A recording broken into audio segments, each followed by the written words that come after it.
and welcome to our live stream. I have the honor of having a fantastic expert guest speaker, Lea Koiv. She is Lea Koiv Associates, regarded as the expert in pensions, annuities, estate planning here in the GTA. She's actually been invited on just about every financial services event that has those topics. Lea is the expert guest speaker, and also have been in courts and helping courts resolve pension matters. So everyone, please welcome Lea. I'm excited that we're going to be talking about your wheelhouse today, individual pension plans, and specifically about this idea of ages and wages. It's so confusing for business owners. I often say business owners sometimes, you know, they go into business and they're a regular person working somewhere else, and then they start a business, and then they invest like they're not a business owner, and they're not taking advantage of their business in a way that could really amplify their own personal retirement plan. So I'm so excited for you to talk today about individual pension plans, and specifically about this idea of ages and wages. No, thank you, David. I'm delighted that you've invited me on. You and I have been talking about IPPs quite a while, and as you well know, it is all about having suitable clients. It is not a one-size-fits-all. It's all about suitability. I have quite a lengthy slide deck, so I don't want to take up too much time, but I would like to extend a thank you also to Bill Kennedy of LMC. He did all the case studies, the math behind the case studies, so a special thank you to Bill. So let's get going. Fantastic. Take her away. It is all about suitability. Why now? IPPs have been with us since about 1990-91. 2017, we saw the whammy, the attack on small businesses with the legislation that made the accumulation of investment income punitive, and also limited the ability to split income. So the nice thing about IPPs is, guess what? The life annuity, once it is paid out to you, is fully splittable. We have seen a lot of significant changes. Now, go back a slide. Now, okay, that slide, yes, thank you. When we look at IPPs, in the past, we had to think about both the Income Tax Act and the pension legislation. But now we've seen a move Canada-wide to exempt pension plans, so the pension legislation will not always apply. So somebody setting up an IPP, if they qualify, can choose to have the plan be exempt. And to be exempt, you have to meet specific definitions. In most places, is the individual setting up the plan connected? We'll get to a definition. Out west, New Brunswick has just now exempted plans, but you need to meet the IPP definition. In most cases, all sections of the pension legislation will not apply, but you do need to check the legislation. In some places, you know, the family law aspects of the legislation may still apply. Next slide. What we need to keep in mind is that the Income Tax Act does not mandate that an individual pension plan be funded. It simply states what the maximum is. It is the pension legislation that deals with, does the plan need to be funded, and what is the schedule? So now if a plan is exempt, it need not be funded. And this in COVID is a good thing, because a lot of businesses, in fact, have had solvency issues and may not in 2021 be able to fund the plan. So if the plan is exempt, it need not be funded. We have seen that is an interesting comment you've made, because you know, people when I've talked to business owners before, they'll say, I'm concerned about funding it.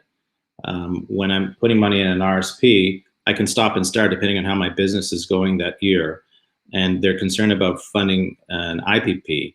And I really like what you've just said, because times like this, where we've had a year of business owners really being suffering under having restrictions placed on them. Their concern is, what do I do about my pension plan? How do I fund it? So the good news is, we now have the ability to be exempt, but even in the old systems, you had a way of not dealing with the funding. You need not have, pay. If you're paying a wages, then that's one issue. You might, have been paying dividends only. You might have suspended membership in the plan. So even in the old system, you had ways of dealing with it. But I definitely do like the new system. Exactly. Sorry for the interruption. Okay, so today we'll be discussing two types of plans, but just, doubling back to being exempt, you do need to give, thought to, do you want to be exempt? It does have additional implications. A good thing is that if you've moved the money out, the amounts will not have to go into a locked-in plan. If you buy an annuity, you need to use unisex. You've saved some admin costs. You've saved some filing fees. But the big thing is also if you get sued, because a lot of places, specifically exempted pension plans, now you have to depend on the common law in the case of having a lawsuit. So additional advantages of IPPs, it is going to give you a maxi pension. Unless you can do phenomenally well on the investments, the IPP is designed to give you a maximum pension. You've got the deductibility of fees. If you plan to sell the holding you have, you would want the company to qualify to be a QSBC. And often if you've got too much in the way of passive assets in the account, you will lose the ability to claim the capital gains exemption. So getting the assets off the balance sheet into the IPP will help you maintain qualifications as a QSBC. So we'll be looking at two types of IPPs today. The vanilla IPP. And when we go back to the beginning of the system, most plans would just have been defined benefit plans. But that was the state of the nation in 1990-91. Most plans today, in fact, will have an AVC component. And if not an AVC component, they might have also just a DC component as well. So as I said, it is significant to note that most plans, in fact, today would also have that DC component. We will also look at plans that accept commuted values. So who should be setting up IPPs? If you own a business, they can be set up as late as 71. We have to look at the age of the individual setting it up, wages and ages. I like age 50 plus.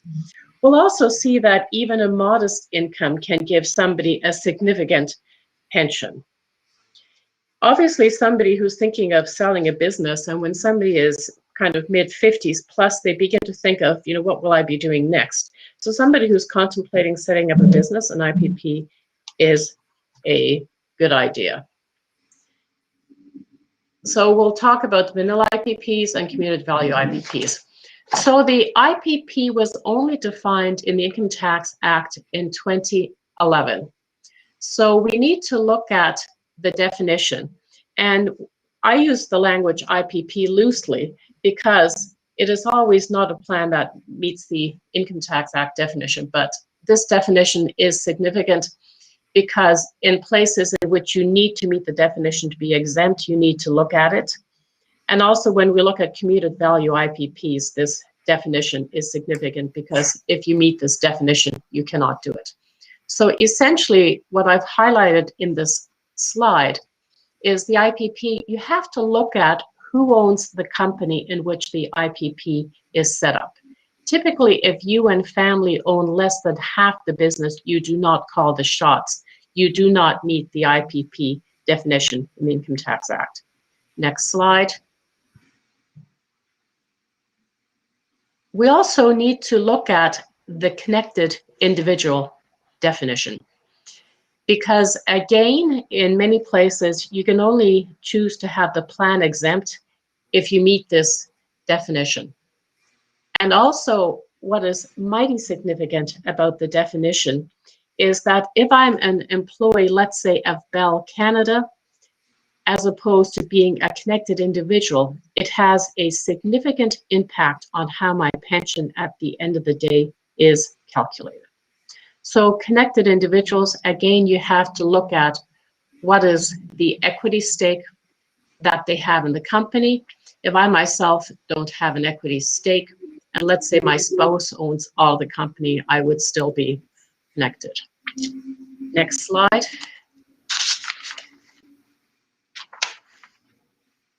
This is mighty significant, and we will see an example of how a pension is calculated. So if I'm with Bell Canada, typically I would look at how long had I been employed by the company and what would my wages have been at the end of the day. That is not the case with someone who is connected, because annual wages would be used. They would be indexed, the annual wages would be indexed in calculating my pension entitlement. We have absolutely no concept of FAE. And it is all about compensation. All employment income, including taxable benefits, EPSP, allocation stock option benefits qualify. Dividends absolutely do not qualify. Dividends do not qualify. So again, think of wages and ages. Next slide. So the pension that a plan can actually give you is capped. We have the concept of defined benefit limit. So that is the maximum pension buildup I can have on account of 12 months of employment. So in 2021, once my wages have hit 162,278, I have capped what the payout, my entitlement out of the pension plan can be. The 162,278 is indexed. It does go up on an annual basis. So we looked at the defined benefit limit in 2021. It's 3245.56. So if somebody had been in the IPP since 1991 and entitled to a maximum pension, then the pension that could be paid today would be 97,000, with that amount being indexed, which is a nice thing. Next slide. So how do we calculate what somebody's pension entitlement is? And again, wages and ages. This is why I said that wages become significant. And even somebody who has had modest wages could have a nice pension. So in my case study, one of the case studies, I look at somebody who had 60,000 of wages in 2001. So we would take that 60,000 and we would look at how much as the YMPE, i.e. the amount on which CPP calculations get based, how much has that gone up since 2001? So in my example, the YMPE has gone up 1.608 times. So my pension, if I began collecting my pension today, I'm calculating the pension on account of 2001 employment income actually as being 96,000. Those would be the wages I use. So if I do that calculation all the way back to 1991 and calculating my pension entitlement, I would be taking my 1991 wages, i.e. the wages paid at the beginning of the system, and multiplying them by 2.01. So again, ages and wages, this is the wage piece. Next slide. So Lea, I just want to make a point there, the distinction for people to really get a sense of how this works. So a business owner is working, and as you just made very clear, they have to be wages. If they're just giving themselves a dividend from their company and not wages, this is not going to be qualifying for an IPP. Absolutely, yeah. And the fantastic thing is that you're saying that in order to calculate how much money can go into a pension plan, you can go all the way back to 1991 and collect all that data of wages paid over those years to be able to produce how much money can be placed into an IPP. Is that correct? Absolutely. So if you have been employed back to 1991 and you still have an equity stake in those companies, you can go back to 1991 and look at all the companies in which you have that equity stake. And for people that, I don't want to digress too far, but how would that work for someone who has, say, a couple of companies? Like someone who might have this business and then have maybe a real estate business or some other enterprise. Does it only have to be income from one company, or can you pool those wages from other corporations that they own? So in the valuation, you would identify all of the companies that have paid you wages. And in the plan document, you have to identify all of the companies whose wages will be taken into account. And the pension expense is allocated amongst the companies based on the wages paid. So if the companies paid you equal wages, then the expense would be 50-50. You would split it between the two companies. Right. Super. Great information. Okay, next slide. Here we go. So my individual in this case study is actually age 57. So when we go back to 2001, the 60,000 of wages indexed today got me to wages of 96,005. Since the benefit is 0.02, the pension buildup on account of 2001 wages would be 1,900 some odd. So you can see that I am doing the identical calculation. I'm taking the annual wages, updating them, and then multiplying by 0.02 to come up with my pension. But the individual is actually age 57 today. So if they begin actually to collect the pension at, let's say, age 65, then the YMPE is going up annually. So the pension payable at age 65 is going to be in excess of what I show on this slide. But again, wages absolutely essential. When the actual IPP is set up, then Canada Revenue Agency will actually look at the wages used in the valuation and tie them into the T1 database that they have.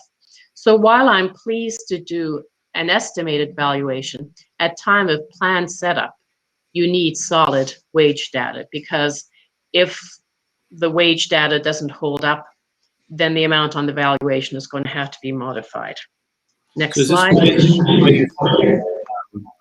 That the wages, someone who has a modest income, 60,000, and they think, well, that's probably not enough money to qualify.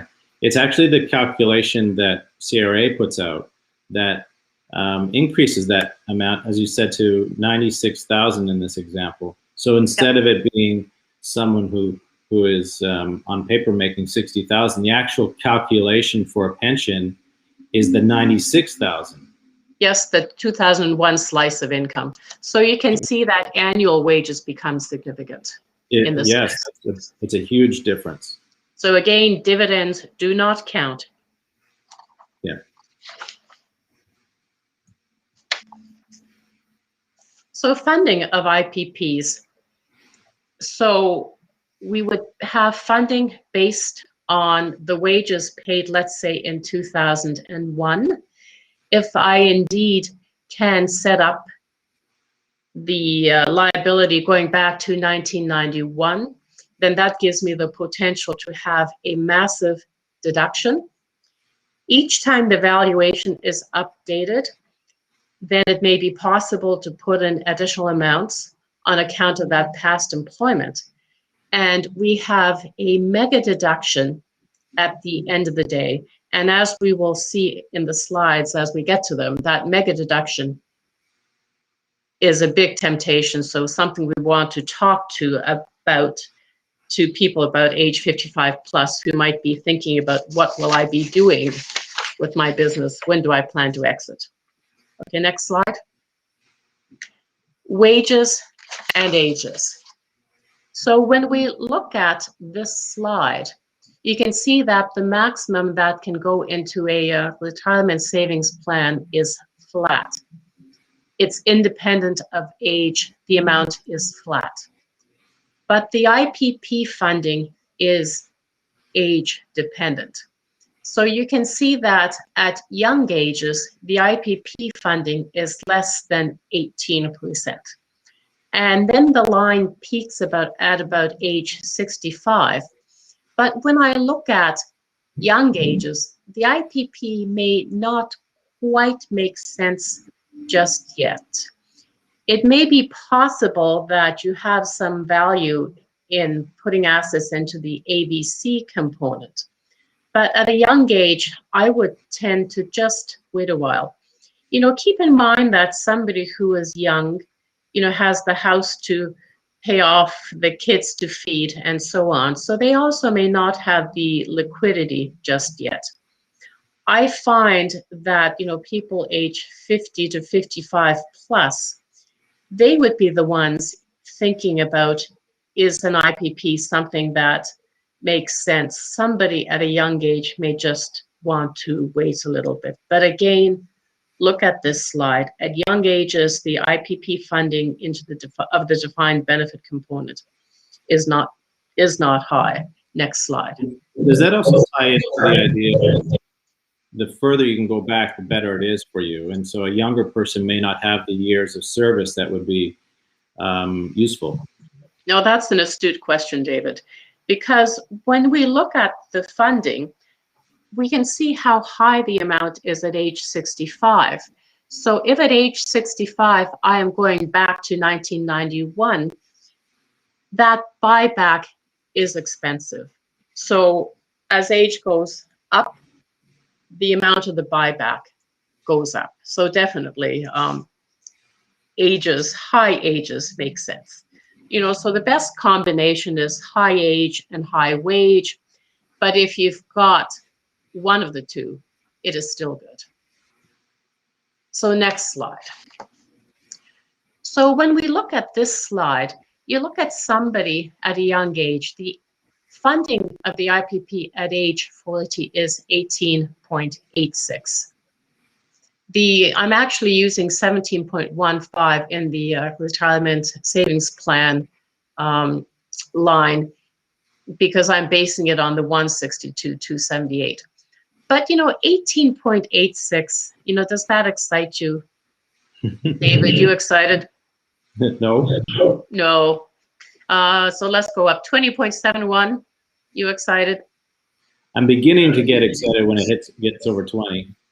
Yeah. So I would say, like at 50 and above, the IPP funding of the defined benefit component, begins to make sense. And especially if you can combine it with a buyback, because implicitly at age 50, the buyback, it's also at, 22.75 less what you have to slide into the plan. So let's go to age 65. That is the peak funding. The funding is 29.59. You can see that somebody at a high age has a massive funding advantage in setting up the IPP. And again, the IPP can be set up as late as age 71, and the funding is still high. So again, wages and ages. So if we take somebody who's age 65 and the wages would be 100K, then what can go into the IPP is 29,590. Vis-a-vis, the 17,150 that can go into the retirement savings plan. So we can see wages and ages, high age, high wage, why it makes sense. This is very important when I talk to people about this particular concept, and that is when business owners are doing well and they're talking about how do I take money out of my business or how do I fund my retirement, typically they're paying themselves a salary, and they'll end up actually paying themselves a higher, I don't know if you want to take a moment to talk about this, but they'll pay themselves a higher income and then they'll do an RSP contribution. And in this example, so basically, the way I explain it is you're stealing from your company just so you can fund your RSP. And in this example, you're not actually doing that. You're actually just taking money from your business and funding your pension plan, and you're able to actually fund it more so than you would have compared to an RSP. And that's what this slide is really talking about. Exactly. You've hit the nail on the head. Yeah, love it. So next slide. Again, as I had indicated, if the companies that had employed you going back to 1991, still exist, you can begin the pension buildup effective with 1991 based on the wages that had been paid 1991 and subsequently. You can actually decide how much of a liability you want to set up when the IPP is established. You need not go back to 1991. You can go back, let's say now to 2000, and then subsequently, go back to, 1991. And once the liability has been set up, you don't need to fund the whole thing at once. And this is assuming that the plan is not exempt. If the plan is exempt, then keep in mind you decide when you put in the funding. You need to know what the taxation year of the company is. You have, 120 days following the end of the taxation year to do the funding. So let's say that the company had a fiscal period ending July. That means the funding has to essentially take place by the end of October. Next slide.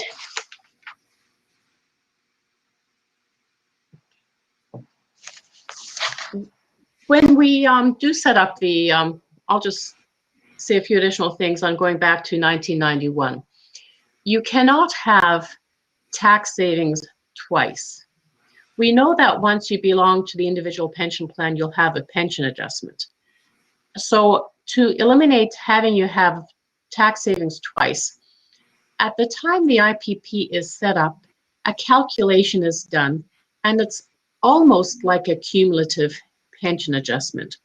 So some of the funding, if you go back to 1991, may be a sideways movement of retirement savings plan assets. If you have not put any assets into a retirement savings plan and you have deduction limit, then the deduction limit will be used. It could be a combination of the two. When the valuation is done, then the valuation must be done using the maximum funding valuation.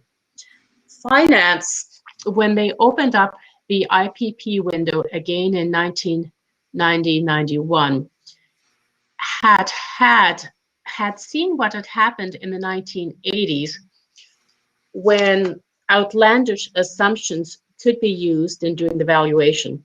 So they had a painful lesson then because massive amounts went into IPPs, and IPPs essentially got shut down in the old system. So when they opened the IPP window again to people who own businesses, they said, one, connected people have to use annual wages. And secondly, in doing the valuation, specific assumptions need to be used with connected individuals. It's about a dozen assumptions that come into play. And I've outlined the key assumptions. And we can see the famous investment assumption 7.5. So when a valuation is done and the investments have not done well, then it is possible that you may be able to put additional funds into the IPP, but it's a function of how all of the assumptions play out, not just the investment assumption. And this maximum funding valuation only has to be used until all of the people in the pension plan have begun to collect pensions. So let's say that pensions begin in pay in 2000. In 2021, then, on that valuation, the maximum funding valuation does not need to be used. And that is why you have potentially a massive, massive, massive deduction available to you in 2021 when these assumptions have been lifted. Next slide. So back to my, on to my case studies. So we've got, okay, am I missing a slide? Oh no, is the liability slide missing in that one? Okay, that one. So we've got, okay, no, that's the one I wanted. So this is, with individual one, it's an optimal case. Individual one is of a high wage. They had high wages and ages, high wages and ages. So going back to 1991, so the liability on 1/1/21 is 1.278 million. I have stated that you cannot have tax savings twice. So the amount that is almost like a cumulative pension adjustment is 784. So the company is able to fund almost $500,000. And that's only to 1/1/21. On account of 2021 wages, the funding is 44,000.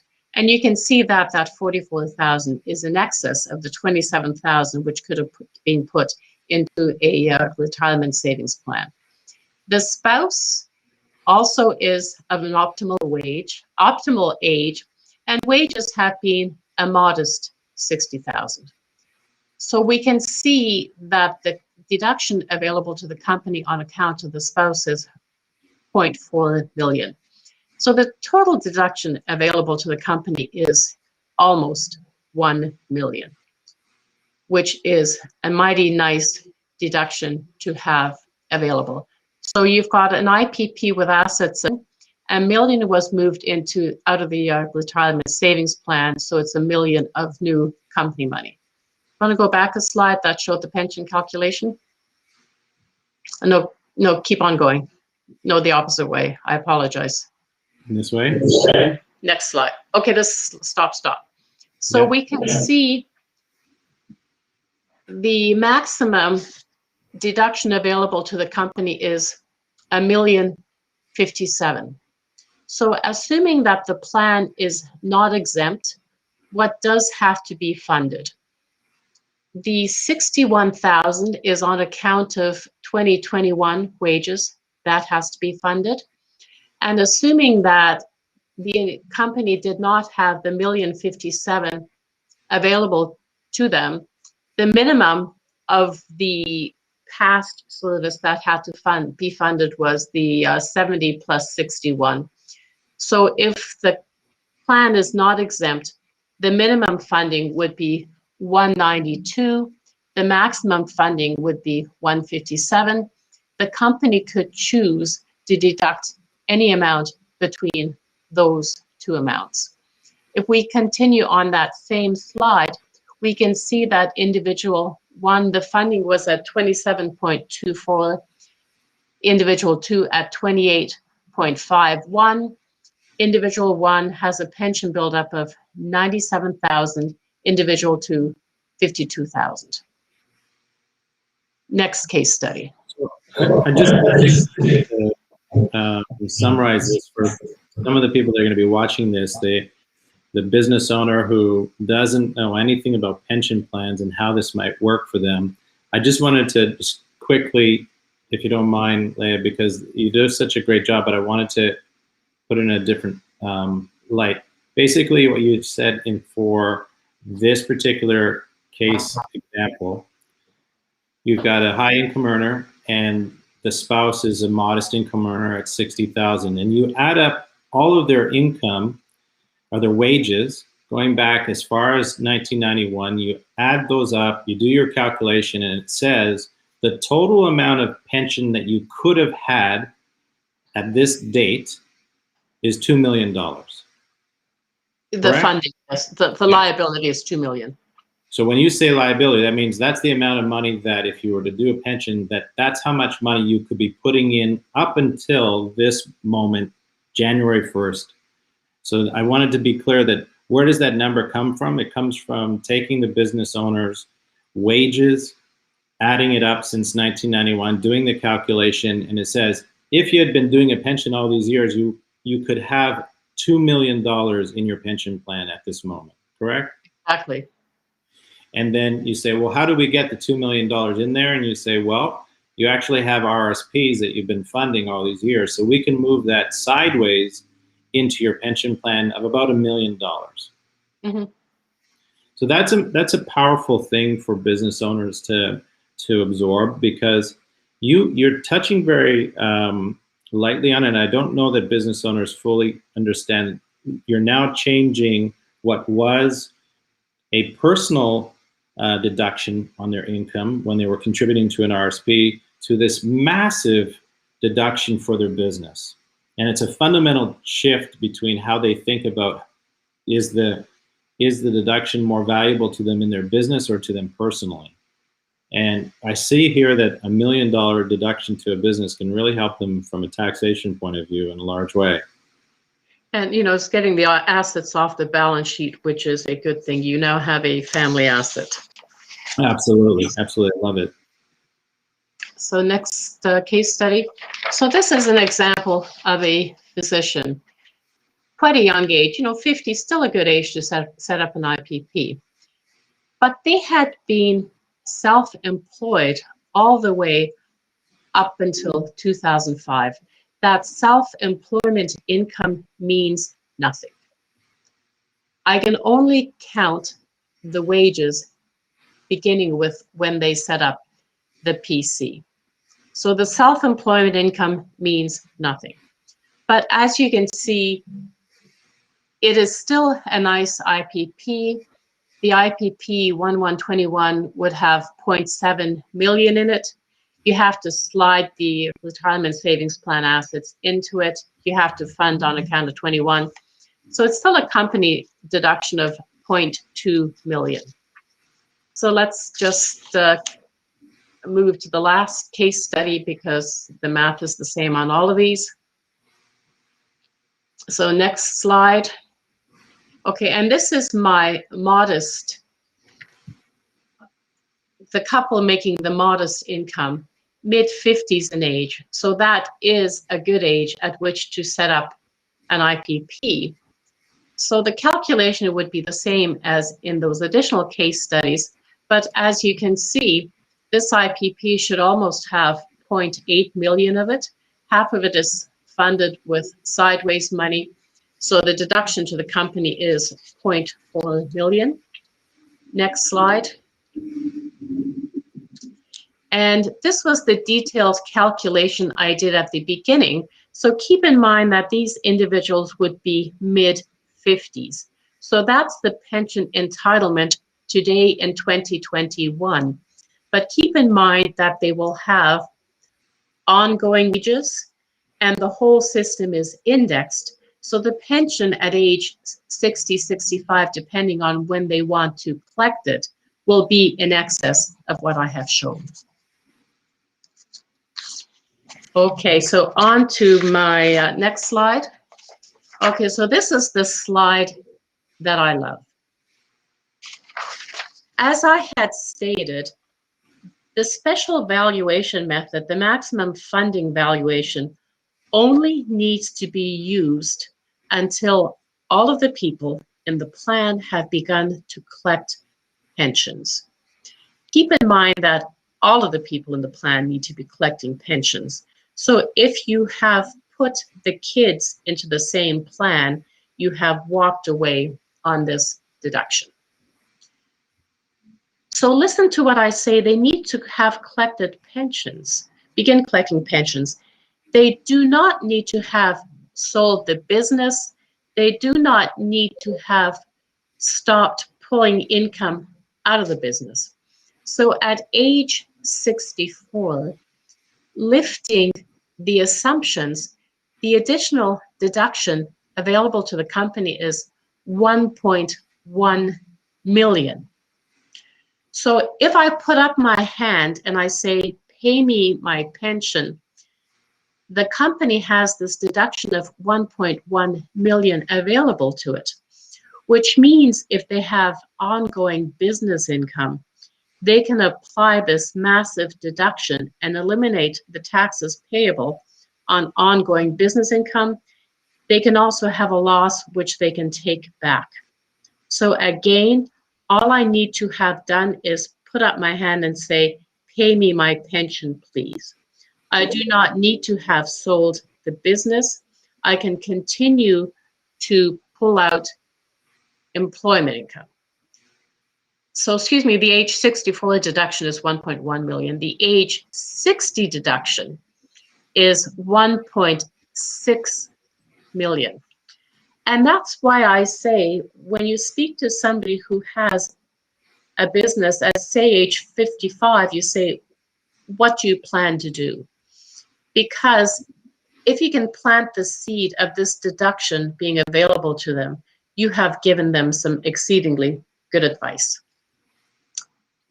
Next slide. We'll just quickly talk about plans accepting commuted values. The 2019 budget wanted to shut these down. They wanted to shut down setting up a plan that would meet the IPP definition. And people wanted to do this because they wanted the money out of the pension plan, and they did not want to pay the massive tax bill that would come about because of the cap on what can be put into a locked-in plan. Next slide. So who can still do this? Case study 1. I had an individual who phoned me because they had left one of the big banks, and they contacted me because they wanted to do a copycat annuity, get the money out of the plan, not pay the tax. So I asked the question, what did you go on to do? This individual had actually bought an equity stake in a business.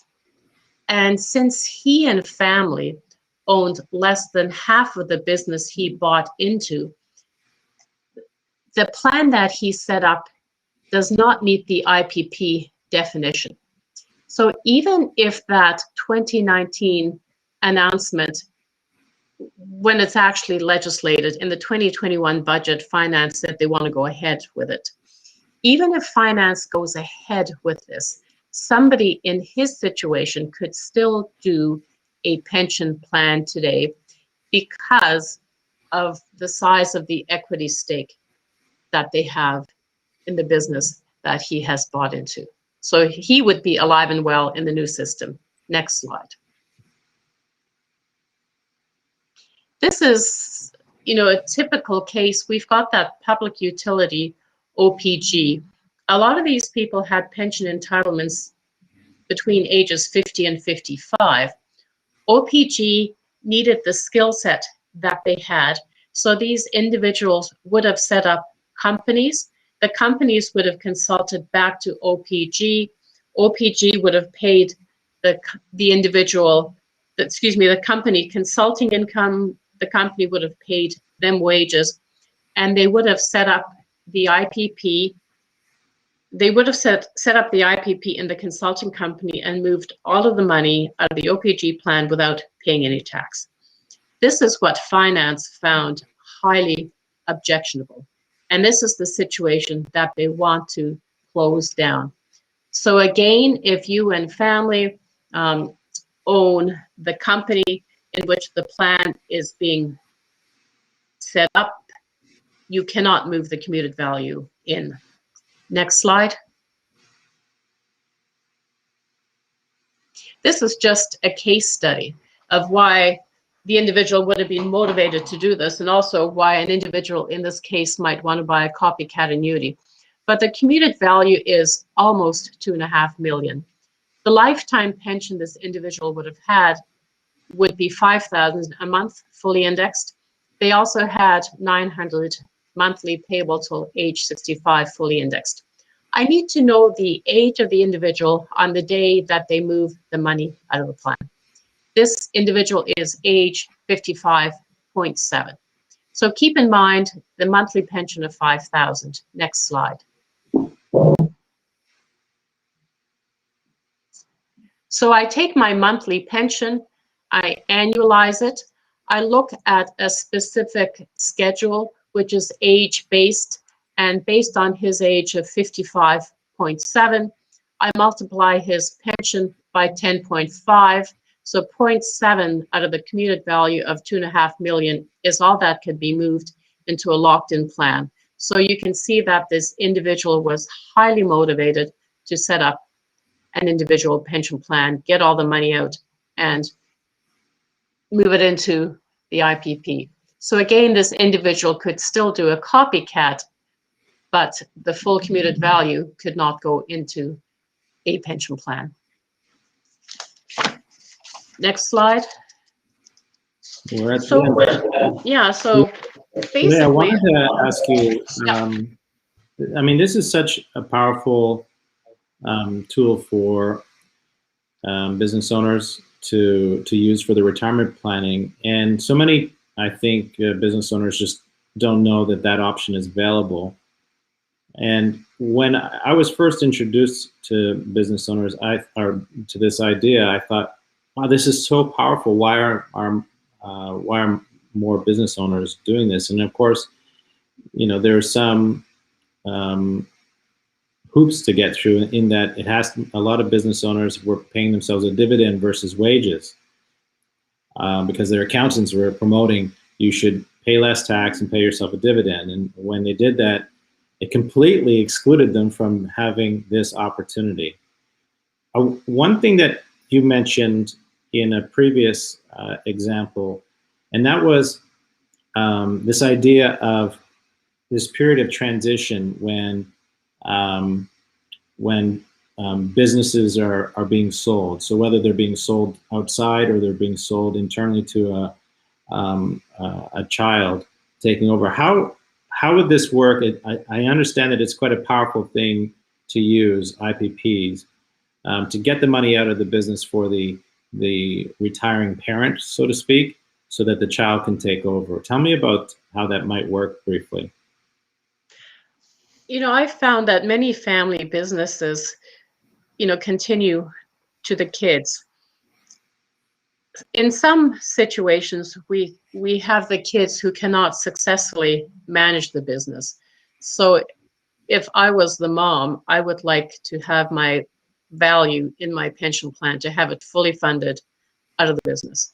So to actually know that you will be getting a flow of pension income and the funds have been set aside is mighty nice.